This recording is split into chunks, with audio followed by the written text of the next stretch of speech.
नमस्कार दोस्तों, आपका अपना यूट्यूब चैनल सबली कुमार क्लासेस में स्वागत है। तो चलिए आज हम आप लोग के बीच लेकर आए हैं संज्ञा, यानी कि हिंदी व्याकरण में जो सबसे अधिक प्रश्न पूछा जाता है वो एक ये चैप्टर है जिसका नाम है संज्ञा यानी कि नाउन।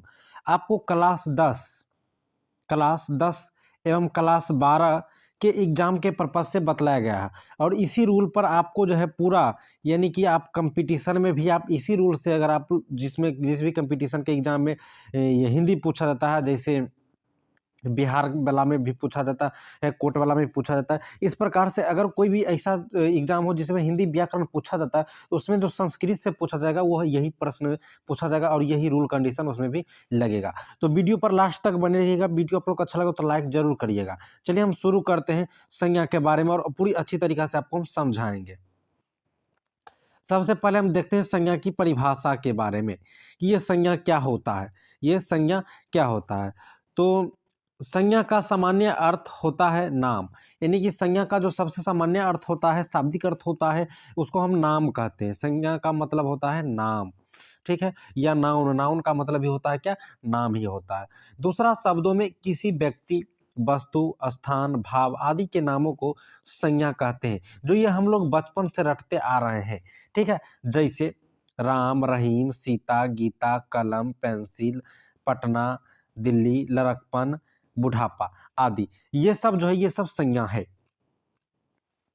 नोट दिया हुआ है नंबर 1 में, आपको नोट अच्छी तरीक़ा से ध्यान से पढ़ना। कहा है कि नोट से ही आपको ऑब्जेक्टिव प्रश्न पूछ दिया जाएगा, जो प्रश्न को आपको दर्शन नहीं हुआ रहता है और वो प्रश्न आप लोग कह देते हैं कि ये सिलेबस से हटकर है, लेकिन वो सिलेबस से हटकर नहीं रहता है, सिलेबस से ही रह जाता है, लेकिन वो नोट से दिया हुआ रहता है, जो आप थोड़ा सा कन्फ्यूज हो जाते हैं उससे। तो जैसे कि यहाँ पे दिया गया है, यदि संज्ञा शब्द की एक सूची बनाई जाए तो इसमें असंख्य शब्द आ जाएंगे, यानी कि अगर संज्ञा शब्द का सूची बनाया जाएगा तो अनगिनती शब्द उसमें आ जाएगा, इतना शब्द आ जाएगा उसे गिना नहीं जाएगा। इसीलिए हम इसे जो है महानाम भी कहते हैं। ये यहाँ लिखा हुआ कहता है इसे महानाम भी कहा गया है, तो संज्ञा का ही हम महानाम भी कहते हैं। आपको ऑब्जेक्टिव प्रश्न में पूछ सकता है कि डैश को महानाम कहते हैं। ऑप्शन नंबर में दिया रहेगा संज्ञा, सर्वनाम, विशेषण, तो आप यहाँ पर जो है संज्ञा में टिक करिएगा। चलिए आगे चलते हैं नोट नंबर 2 में। नोट नंबर 2 कहता है कि रंगों का नाम, रंगों का जो नाम होता है यानी कि कलर का जो नेम होता है, वो जैसे कि लाल, काला, पीला, हरा आदि, ये संज्ञा नहीं कहलाते हैं। कलर का जो भी नाम होता है वो संज्ञा नहीं कहलाता, वो सब क्या कहलाता है, विशेषण कहलाते हैं। क्योंकि कोई भी चीज़ का, यानी कि कोई भी संज्ञा का, कोई भी वस्तु का विशेषता बतलाते हैं, क्योंकि इससे किसी व्यक्ति या वस्तु का विशेषता झलकती है। जैसे श्याम काला है, श्याम अगर काला है तो श्याम का जो है विशेषता बतलाता है कि श्याम जो है काला है, श्याम विशेष, काला जो है विशेषण है। साड़ी लाल है, यहाँ पर जो साड़ी का विशेषता बतलाया जा रहा है कि साड़ी जो है वो लाल है, लाल क्या है, विशेषण है। चलिए आगे देखते हैं संज्ञा के कार्य। सबसे महत्वपूर्ण ध्यान देने वाली बात यही है कि संज्ञा का कार्य, संज्ञा का जो कार्य होता है वो हमें ध्यान देना जरूरी होता है। काहे कि ऑब्जेक्टिव जितना भी प्रश्न आएगा आपको कार्य से ही पूछा जाएगा, और ये कार्य के बाद हम आपको बतलाएंगे इसमें जो है उसका भेद। तो संज्ञा के प्रमुख कार्य निम्नलिखित है। नंबर 1, ऐसे नामों का बोध कराना जो दुनिया में सिर्फ एक हो। ऐसे नाम को आप बोध कराना, या ऐसे नाम लिखा हुआ होगा, या ऐसा नाम होगा, ऐसा नाम के बारे में चर्चा हुआ होगा जो दुनिया में सिर्फ एक वो है। जैसे हम बतलाते हैं, भगवान राम के बारे में यहाँ पर लिखा गया है, माता सीता के बारे में लिखा गया है, जो धरती पर हम रहते हैं पृथ्वी के बारे में लिखा गया, चंद्रमा, पटना, दिल्ली, सोमवार, जनवरी, भारत, एशिया, रामायण, गंगा, हिंद महासागर, ये सब जो है एक का बोध कहलाता है, एकता का बोध कहलाता है। जैसे हम लोग जो है व्यक्तिवाचक में भी हम गिन लेते हैं, तो हम इसके बारे में आगे चर्चा करेंगे। सिर्फ यहाँ पे बतलाते हैं कि ये सब संज्ञा है। आपको प्रश्न में दिया जाएगा इनमें से ये जो अभी जितना भी बताए हैं, राम, सीता, ये सब में से कोई एक चीज़ दे दिया जाएगा और आपको बतलाएगा कि बताइए कि ये क्या चीज़ है। तो आप तो जानिएगा तब तो बतलाइएगा कि ये संज्ञा है, ठीक है। उसके बाद संज्ञा का अंदर से भी हम पढ़ेंगे इसको, तो लास्ट तक आप लोग बने रहिएगा। दूसरा हम कह रहा है कि ऐसे नामों को बतलाना जिससे उसकी जाति का बोध हो। ऐसे नाम का बतलाया जाता है जिसमें उसकी जाति का बोध हो, जिसके बारे में कहा था उसकी जाति का बोध हो। जैसे गाय, यहाँ पर गाय का जाति का बोध हो रहा है। अगर गाय बोल दी तो सब गाय आ गया इसमें, बच्चा गाय का होगा वो भी आ गया, और गाय जो बड़ा होगा वो भी आ गया, काला गाय होगा वो भी आ गया, उजला गाय होगा वो भी आ गया, सिंग वाला गाय होगा वो भी आएगा, बिना सींग वाला भी आएगा, दुधारू गाय भी आएगा, बिना दुधारू गाय, यानी कि हम गाय कहें तो सभी गाय आ गया। उसी प्रकार बैल, उसी प्रकार पशु, तोता, मैना, पक्षी, चींटी, खटमल, कीट, आम, इमली, फल, कुर्सी, टेबुल, सामान्य, मोटर, सामान, मोटर, गाड़ी, सवारी, भाई, वाहन, संबंधी, राजा, रानी, पद, लड़का, मर्द, पुरुष, स्त्री, लड़की, औरत, ये सब जो है ये एक जाति का बोध कराती है, इसलिए हम इसको जातिवाचक भी कहते हैं। तो उसको हम आगे चर्चा करेंगे। चलिए यहाँ पर तीसरा है, ऐसे नामों को बतलाना जिससे किसी समूह का बोध हो। ऐसे नाम को बतलाएंगे जिससे कोई चीज़ का समूह का बोध हो। जैसे वर्ग कह देते यानी कि वर्ग में जो भी बच्चा होगा वो वर्ग का समूह हो गया। सेना कह दिए तो सेना का समूह हो गया। गुच्छा कह दिए तो कोई भी चीज़ का गुच्छा का समूह हो गया। परिवार कह दिए तो किसी के परिवार के समूह हो गया। खानदान कह दिए तो किसी को खानदान हो गया। झुंड कह दिए, उसी प्रकार सभा, गौंद, ये आदि, ये सब जो है एक प्रकार का समूह है, कोई चीज़ का समूह बतलाता है, समूह के बारे में बतलाता है। अगला पॉइंट है चौथा कि ऐसे धातु या द्रव्य के नाम को बतलाना जिन्हें मापा, तौल या तौला जाता हो, यानी कि ऐसा धातु या द्रव्य जिनको हम माप भी सकते हैं और तौल सकते हैं। ठीक है, जैसे सोना, सोना को हम लोग तौलते हैं, चांदी को तौलते हैं, हीरा को तौलते हैं, मोती को तौलते हैं, तेल को जो है नापते हैं, घी को नापते हैं, चावल को तौलते हैं, दाल को तौलते हैं, लकड़ी को तौलते हैं, कोयला को तौलते हैं। इस प्रकार से नापने जोखने तौलने वाला वस्तु जितना भी होगा वो सब वस्तु हो या धातु हो या द्रव्य हो, ये सब जो है सो संज्ञा ही होता है, जैसे हम लोग द्रव्यवाचक संज्ञा कहते हैं। आगे हम उसके बारे में चर्चा करेंगे। अगला है पांचवा कि ऐसे नामों को बतलाना जिससे व्यक्ति या वस्तुओं के भाव, गुण, दोष, अवस्था, गति, क्रिया आदि का बोध हो, जैसे आपको हम दिखलाते हैं। जैसे यहाँ पर दिया गया है कि मित्रता, शत्रुता, जवानी, बुढ़ापा, सुस्ती, फुर्ती, करुणा, दया, खटास, मिठास, लंबाई, चौड़ाई, पढ़ाई लिखाई, इतिहास, भूगोल आदि, ये सब जो है संज्ञा है। चलिए अब हम सबसे इम्पोर्टेंट प्रश्न के बारे में बात करते हैं, जो बोर्ड में हर कोई ना कोई एग्जाम में पूछिए देता है इस प्रकार का प्रश्न। ठीक है, चाहे बड़ा एग्जाम हो चाहे छोटा एग्जाम हो, कि संज्ञा के भेद, आपको जो है संज्ञा के भेद के बारे में बतलाना है कि संज्ञा के भेद कितने होते हैं। तो यहाँ पर परंपरागत यानी कि पुराना तरीका से जो संज्ञा का भेद होता हुआ आ गया वो 5 है। वो कितना है? 5 है, 5 है। ठीक है, और नया तरीका जो है अभी आधुनिक जो है उसमें 2 है। उसके बारे में हम बतला देते हैं, उसमें 2 है। अगर आपको ऑब्जेक्टिव पूछ देगा कि आधुनिक संज्ञा के भेद कितने, तो आप 2 बतलाइएगा। ठीक है, अगर सीधा पूछ देगा कि संज्ञा के भेद कितने, सीधा संज्ञा के भेद अगर पूछेगा तो 5 मारिएगा, या परंपरागत संज्ञा का भी भेद पूछेगा तो आपको 5 मारना है। चलिए अब 5 कौन कौन है वो हम देख लेते हैं। तो 5 यहाँ पर कुछ इस प्रकार है। पहला है व्यक्तिवाचक संज्ञा, जिसे हम अंग्रेजी में प्रॉपर नाउन भी कहते हैं। दूसरा है जातिवाचक संज्ञा, जिसे हम अंग्रेजी में कॉमन नाउन भी कहते हैं। तीसरा है समूहवाचक संज्ञा, जिसे हम कलेक्टिव नाउन भी कहते हैं। द्रव्यवाचक संज्ञा तो मटेरियल नाउन भी कहते हैं। भाववाचक संज्ञा जिसे अब्स्ट्रैक्टिव नाउन भी कहते हैं। चलिए अब हम बारी बारी से इन सब का परिभाषा और इसके प्रयोग और इनका जो गुण सब हर चीज़ देख लेते हैं जो बोर्ड में हमें पूछा जाएगा। चलिए आगे हम जैसे आते हैं तो सबसे पहला का परिभाषा दिया गया, नंबर 1 वाला का परिभाषा दिया गया व्यक्तिवाचक का, व्यक्तिवाचक संज्ञा का। तो व्यक्तिवाचक संज्ञा हम किसे कहते हैं, चलिए उसका हम परिभाषा जान लेते हैं। जिस संज्ञा से किसी खास व्यक्ति, वस्तु, जगह आदि का बोध हो उसे व्यक्तिवाचक संज्ञा कहते हैं। जैसे देखिए, व्यक्तिवाचक संज्ञा का मतलब हुआ कि कोई भी खास व्यक्ति हो या वस्तु हो या जगह हो, इसका बोध जो भी चीज़ कराएगा ना उसे हम व्यक्तिवाचक संज्ञा के जो सूची में रखेंगे। कैसे? तो देखिए, जैसे राम, राम एक प्रकार का व्यक्ति है। ठीक है, जिसे हम लोग भगवान मांगते हैं। रहीम एक प्रकार का ये भी व्यक्ति है जिसे हम कवि भी कहते हैं। ठीक है, चाँद, जैसे चाँद जो है से एक प्रकार का वस्तु है जिसे हमें चाँदनी के लिए बोध करता है, इसे हम जानते हैं। सूरज जो खास चीज़ है, ये सब। रामायण ये भी खास है। महाभारत ये भी खास है। पटना ये भी खास जगह है। दिल्ली ये भी खास जगह है। जो हम खास जगह के बारे में, खास वस्तु के बारे में, खास व्यक्ति के बारे में जहाँ पर भी हम चर्चा करेंगे वो सब चीज़ जो है व्यक्तिवाचक में आ जाता है। चलिए यहाँ पर कुछ टिप्पणी दिया हुआ है, टिप्पणी को हम पढ़कर आपको बतलाते हैं। टिप्पणी इस प्रकार है कि राम ने किसी खास व्यक्ति और पटना में किसी खास जगह या शहर का बोध होता, अतः व्यक्तिवाचक संज्ञा है। पांचों संज्ञा में सबसे एक बात और याद रखिएगा, इतना को छोटी सी बात हम आपको दिखलाते हैं कि पांचों संज्ञा में व्यक्तिवाचक संज्ञा की संख्या सबसे अधिक है। समझे हम आपको क्या बतलाना चाहते हैं कि संज्ञा पांच को होता है, लेकिन पांचों में अगर सबसे अधिक जो है वो शब्द होगा, वाक्य भाषा होगा सबसे अधिक, तो वो होता है इसी में, व्यक्तिवाचक में। ठीक है, इससे कुछ प्रमुख संज्ञाएं निम्नलिखित है, इसमें यानी कि कुछ प्रमुख संज्ञाएं निम्नलिखित है।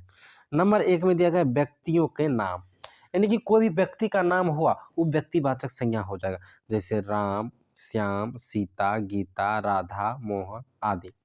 उसके बाद आता है पुस्तकों के नाम, यानी कि रामायण, महाभारत, गीता, कुरान, बाइबिल, ये सब। पत्र पत्रिकाओं के नाम, इंडिया टुडे, चंदा मामा, दिनमान, आज तक, हिंदुस्तान, उजाला, अमर उजाला, बहुत सारा है, जितना भी पत्र पत्रिका है, न्यूज़पेपर है, ये सब व्यक्तिवाचक संज्ञा में आ जाते हैं। गांव मोहल्ला का नाम, जितना भी गांव मोहल्ला, जिस गांव मोहल्ला में हम लोग भी रहते हैं, आप लोग भी रहते हैं, सब जो है सब व्यक्तिवाचक है, जैसे रामपुर, हरिपुर, आलमगंज, सुल्तानगंज, ये सब गांव का नाम जितना भी आ गया, गांव मोहल्ला टोला का नाम, जी जो भी आ गया, नगर का नाम, ये सभी नगर महानगर सब नाम जो है वो व्यक्तिवाचक में आ जाएगा। शहर का नाम, रांची, जमशेदपुर, दिल्ली, लखनऊ आदि, ये सब शहरों का नाम भी व्यक्तिवाचक है। प्रदेश का नाम, यानी कि झारखंड, बिहार, उत्तर प्रदेश, ये सब जितना भी है सब देश का नाम, भारत, पाकिस्तान, श्रीलंका, भूटान, अमेरिका, ये सब जो है व्यक्तिवाचक है। महादेश का नाम, अफ्रीका, एशिया, यूरोप, ऑस्ट्रेलिया, ये सब जो है व्यक्तिवाचक संज्ञा में आता है। ग्रह, उपग्रह, नक्षत्र, सब जो है व्यक्तिवाचक, जैसे सूर्य, पृथ्वी, स्फूर्तिना, रोहिणी, जो भी है, सोमवार, सोम, ये सब जो है, शनि, सब जो है ग्रह जो होता है, उपग्रह होता है, नक्षत्र होता है, ठीक है, सैटेलाइट होता है, ये सब जो है व्यक्तिवाचक संज्ञा आ जाता है। दिन, महीना, साल का नाम, सोमवार, जनवरी 1947 आदि, ये सब जो है व्यक्तिवाचक है। जानवर का खास नाम, जैसे चेतन, यानी कि महाराणा प्रताप का, यानी कि वो जानवर का नाम जो जानवर कोई आदमी पाल रहे होंगे और वह पालतू जानवर का नाम कुछ रखे होंगे, जैसे इस जमाने में लोग कुत्ता का नाम कुछ न कुछ रख देते हैं, ये सब नाम जो है भी खास नाम आ जाता है, जानवर का खास नाम हो जाता है। जैसे है एरावत, इंद्र भगवान का जो था एरावत हाथी, वो जो है ये सब खास नाम है, इसलिए ये सब चला जाएगा व्यक्तिवाचक में। नदी तालाब का नाम, जितना भी नदी होता है, तालाब होता है, गंगा, यमुना, सरस्वती, मंगल तालाब, मतलब ये सब जो है वो व्यक्तिवाचक संज्ञा में आ जाएंगे।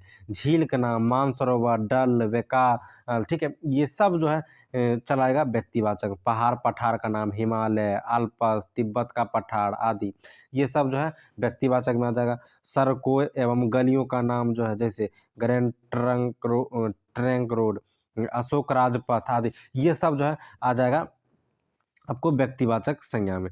चलिए अगला हमको इसी में बतलाते हैं व्यक्तिवाचक में कि प्रकाशन एवं दुकानों का नाम।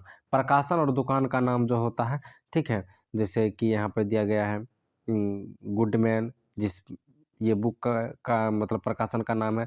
दुर्गा पुस्तक, भारती भवन, ये सब जो है प्रकाशन का नाम हुआ, या कोई भी दुकान का नाम हुआ, सरस्वती पुस्तक भंडार, कृष्ण पुस्तक भंडार, या कुछ कुछ होता है पुस्तक भंडार जो दिया हुआ रहता है, वो सब जो है सब व्यक्तिवाचक में आ जाएगा।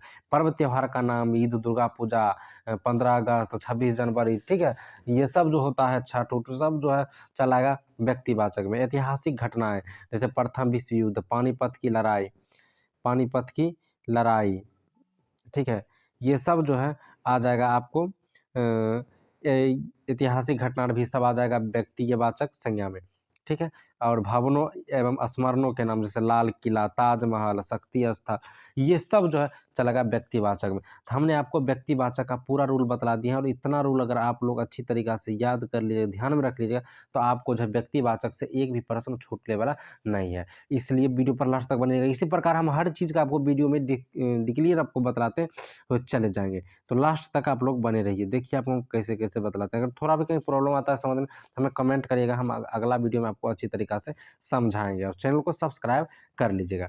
चलिए अगला जो पॉइंट आता है वो होता है जातिवाचक के बारे में। जातिवाचक किसको कहते हैं, कैसा होता है, उन सब चीज़ों के बारे में हम जानेंगे। जिस संज्ञा से प्राणी या वस्तु का संपूर्ण जाति का बोध हो, यानी कि वैसन संज्ञा जिसमें प्राणी, यानी कि प्राणी मतलब क्या होता है, जीवित व्यक्ति, प्राणी, वस्तु या संपूर्ण जाति का बोध हो, उसे हम लोग जातिवाचक कहेंगे। देखिए जैसे हुआ लड़का, लड़का अगर एक लड़का कहती है तो पूरा लड़का का बोध हो जाता है। लड़की, लड़की, औरत, मर्द, पशु, पक्षी, फल, फूल, पत्र, पत्रिका, गांव, ठीक है, देश, दिन, महीना, नदी, झील, पहाड़, पठार आदि, ये सब जो है जातिवाचक संज्ञा कहलाते हैं। चलिए इसमें कुछ और टिप्पणी दिया गया वो देख लेते हैं। लड़का या पशु कहने से दुनिया में जितने लड़का या पशु है उन सभी का बोध होता है, अतः यह जातिवाचक संज्ञा है। इसमें कुछ प्रमुख संज्ञाएं निम्नलिखित है। आपको हम कुछ जो है संज्ञा के बारे में बतलाते हैं जो जातिवाचक होगा। याद रखें कि व्यक्तिवाचक सबसे अधिक होगा, बाकी सब कम में होगा, तो आपको टेंशन लेने की जरूरत नहीं है कि अधिक हमको पढ़ना है। देखिए, फल फूल सब्जी का जितना भी नाम आता है, जैसे आम, केला, जूही, चमेली, इमली, आलू, ये सब जो है जातिवाचक है। पशु पक्षी एवं कीट पतंगों का नाम, जैसे गाय, बैल, तोता, मैना, चींटी, गौरैया, ये सब जो है कौन चीज हो गया, पशु पक्षी का नाम हो गया, जो कि जातिवाचक है। संबंधियों के नाम, जैसे भाई, बहन, चाचा, चाची, भाभी, ये सब जो है संबंधी के नाम, रिश्तेदार का नाम है, रिलेशन में आता है, तो ये सब जो जातिवाचक हो जाए। खाद्य पदार्थ में जितना भी चीज़ हम खाते हैं, दाल, चावल, मिठाई, हींग, दालचीनी, चाय पत्ती, चाय, ये सब खाने पीने वाला चीज़, बीड़ी दूरी, सब जो है, सिगरेट, गांजा, जितना भी दारू वारा गया, सब आ जाएगा खाद्य पदार्थ में, ये सब आ जाएगा जातिवाचक में। घरेलू सामान का नाम, घर में जितना भी सामान होता है, टेबल, कुर्सी, पलंग, पंखा, अलमारी, पर्दा, चम्मच, कलम, ये सब जो है जो आपको चलेगा जातिवाचक में। अगला प्रश्न, अगला है कि पहनने ओढ़ने बिछाने वाले सामान का नाम, जैसे कुर्ता, पजामा, रजाई, चादर, तकिया, तोशक, ये सब जो आता है पहनने ओढ़ने वाला सामान, ये सब आ जाएगा जातिवाचक है। सवारियों का नाम, जितना भी सवारी गाड़ी होता है, सवारी, नाव, हवाई जहाज, रेल, ठीक है, साइकिल, ये सब सवारी गाड़ी जितना भी आ जाता है सब जातिवाचक में। प्राकृतिक वस्तु का नाम, जैसे नदी, तालाब, आपको नदी के नाम नहीं बतलाना, जैसे गंगा, गंगा अगर कह दिए तो ये व्यक्तिवाचक हो गया, हम सिर्फ नदी कहेंगे, ठीक है। तालाब यानी कि तो कोई तालाब का हमें नाम नहीं लेना है, झील, झील का नाम नहीं, तारा, अगर ये सब किसी का नाम नहीं लेंगे, सिर्फ उसके बारे में हम बतलाएंगे, जैसे तारा बोल दी, ये तारा जो हो गया ये जातिवाचक, लेकिन उसी तारा में हम नाम बोल दिए कि सप्त ऋषि तारा, ये उनका नाम हम बोल दिए तो ये व्यक्तिवाचक में आ जाएगा, ठीक है। तो चलिए आगे हम देखते हैं। अगला प्रश्न है समूहवाचक। अगला क्या है, समूहवाचक। चलिए हम समूहवाचक को अब देख लेते हैं। समूहवाचक, तो समूहवाचक की परिभाषा और इनके बारे में हम जानेंगे। इसमें व्यक्ति या वस्तु के समूह का बोध होता है, जैसे सेना, वर्ग, सभा, गुच्छा, समिति, संघ, झुंड, घौन, परिवार, खानदान, गिरोह, दल आदि। सेना कहने से सिपाहियों का समूह का बोध होता है, किसी एक सिपाही का नहीं। समझ में आता है कि नहीं आपको, कि सेना जैसे हम बोल दिए तो एक सिपाही का नहीं, बहुत सारा सिपाही एक जगह रहता है लाइन में लगा हुआ, ठीक है, तो उसे हम लोग कहते हैं सेना। चलिए आगे क्या है उस देख लेते हैं कि द्रव्यवाचक। द्रव्यवाचक संज्ञा, जिस संज्ञा के मापने तौलने का बोध हो उसे हम द्रव्यवाचक कहते हैं, जैसे सोना, चांदी, हीरा, मोती, दूध, दही, घी, कोयला, पानी, लकड़ी, कपड़ा, लोहा, चूना, पत्थर, सीमेंट, ये सब जो द्रव्यवाचक हुआ। उपयुक्त सभी वस्तुओं को हम किसी न किसी रूप से मापते या तौलते हैं, ये द्रव्यवाचक संज्ञा कहलाते हैं। अगला है भाववाचक। अगला क्या है, भाववाचक, जिस संज्ञा से व्यक्ति या वस्तु का गुण या धर्म का बोध हो उसे हम भाववाचक संज्ञा कहते हैं, जैसे अच्छाई, बुराई, पढ़ाई लिखाई, जवानी, बुढ़ापा, खटास, मिठास आदि, ये सब भाववाचक संज्ञा है। जो निम्नलिखित है ये आप कुछ ध्यान में रखिएगा, क्या है कि बोर्ड एग्जाम में भाववाचक और जातिवाचक से ज़्यादा पूछा जाता है, तो थोड़ा भाववाचक को अच्छी तरीक़ा से देखिए। कोई भी एग्जाम होगा उसमें भाववाचक और जातीयवाचक से ज़्यादा पूछा जाता है। गुण संबंधित, कोई भी चीज़ का गुण बतलाइएगा, जैसे सौंदर्य यानी कि कोई लोग सुंदरता है, सुंदर है, मधुर्य, अच्छाई, चतुराई, तो ये आ जाएगा भाववाचक में। दोष संबंधी, जैसे कोई भी चीज़ दोष यानी कि उसमें कमी की कौन चीज़ है वो बतलाना, जैसे बुराई, लड़ाई, ठगाई, बेईमानी, ये सब जो है सब क्या हो गया, भाववाचक हो गया। स्वाद संबंधी, जैसे खटास, मिठास, कड़वा, छरिया, ये सब जो है स्वाद हो गया। क्रिया संबंधी, जैसे घबराहट, सजावट, लिखावट, खुशी, ये सब जो क्रिया कुछ ना कुछ हो रहा है, ये सब हम लोग जो है उसको हम भाववाचक में रखें। गति, जैसे सुस्ती, फुर्ती, बढ़ती, तेजी, ठीक है, ये सब जो है भाववाचक आ गया। अगला आता है माप संबंधी। देखिए अगर हम लंबा कहें, दोनों में बात आपको समझ में समझिए। अगर हम लंबा कह दिए ल आधा गो म अवाकर वा, अगर हम लंबा बोल दिए तो ये लंबा जो हो गया ना, ये हम कोई चीज़ का नाप रहे हैं, नाप-तोल कर रहे हैं, इसका मतलब क्या होगा? ये जो है से नापने-तोलने वाला संज्ञा हो गया। अभी तुरंत हम बता रहे हैं, नापने-तोलने वाला संज्ञा को हम लोग क्या कहते हैं? द्रव्यवाचक संज्ञा कहते हैं। ये द्रव्यवाचक संज्ञा है। लेकिन जैसे हम इसमें ई लगा देंगे ना, लंबाई, तो ये हो जाएगा भाववाचक। याद रखिएगा कि कोई भी चीज़ की हम विशेषता बता रहे हैं कि वो चीज़ का लंबा है, लंबाई में है, चौड़ाई में है, तो उन चीज़ को हमें ये जो है उसके बारे में बतला रहा है, ठीक है? उनका भाव बतला रहा है, तो हम इसको जो हमसे भाववाचक संज्ञा कहते हैं। जैसे अगर लंब रहेगा तो हम भाववाचक नहीं कहेंगे, लंब रहेगा तो द्रव्यवाचक कहेंगे, ठीक है? याद रखिएगा। तो यहाँ पर जैसे है कि माप संबंधित, तो जैसे लंबाई, चौड़ाई, ऊँचाई, गहराई, ये सब जो हुआ ये जातिवाचक में आ गया। अवस्था संबंधित, जैसे बुढ़ापा, लड़कपन, बचपन आदि, ये सब जो है भाववाचक आ गया, ठीक है? भाव संबंधित जैसे मित्रता, शत्रुता, मूर्खता, प्रेमता, ये सब जो है भाववाचक संज्ञा में आ गया। अब भावना संबंधित, जैसे कि कोई भावना है, प्रेम, घृणा, दया, करुणा, ये सब भावना है, तो ये भी भाववाचक संज्ञा आ गया। विषय, जितना भी विषय होता है, हम लोग जितना भी विषय पढ़ते हैं, वो सब भाववाचक विषय ही होता है, याद रखिएगा। इतिहास, भूगोल, रसायन शास्त्र, अंक गणित, भौतिकी, ये सब जितना भी व्याकरण, ये सब जो विशेषता विषय जितना भी है, वो सब भाववाचक संज्ञा में आता है। सिद्धांत, संबंध, जो भी सिद्धांत होता है, जैसे गुरुत्वाकर्षण, जड़त्व के नियम, न्यूटन का प्रथम गति नियम, द्वितीय, ये सब जितना भी नियम होता है, कोई भी चीज़ का सिद्धांत होता है, ठीक है? वो सब जो है पूंजीवाद, ठीक है? अर्थवाद, साम्यवाद, जितना भी हम लोग सिद्धांत के बारे में जानते हैं, वो सब सिद्धांत भी जो है वो आ जाता है भाववाचक में। तो इस प्रकार से पूरा संज्ञा रहा। आपको संज्ञा में थोड़ा भी कहीं प्रॉब्लम होता होगा तो आप वो लिख कर हमें कमेंट में शेयर कर दीजिएगा। हम उसका फिर से अच्छी तरीक़े से समझा कर आपको वीडियो बना देंगे, ठीक है? और वीडियो आप लोग को अच्छा लगा होगा तो लाइक ज़रूर करिएगा, चैनल पर नए चैनल को सब्सक्राइब करिएगा। फिर मिलते हैं अगला वीडियो में, तब तक के लिए धन्यवाद।